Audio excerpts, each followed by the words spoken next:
The overall goal of this procedure is to introduce cytochrome C protein into the cytoplasm of cells to mimic the release of cytochrome C from mitochondria during apoptosis. This is accomplished by first preparing a mixture of recombinant cytochrome C protein with a dye such as rhodamine dextran.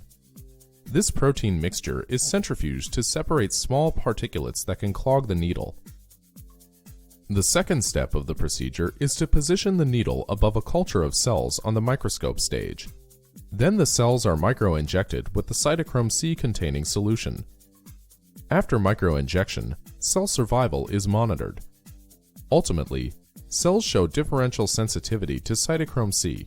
For example, fibroblasts respond with rapid apoptosis, whereas neurons are remarkably resistant to this insult. A unique feature of this technique over the treatment of cells with apoptosis-inducing drugs is that cytoplasmic microinjection of cytochrome C induces apoptosis without causing mitochondrial damage. This method can help answer key questions in the apoptosis field, such as whether cells differentially regulate apoptosis downstream of cytochrome C release.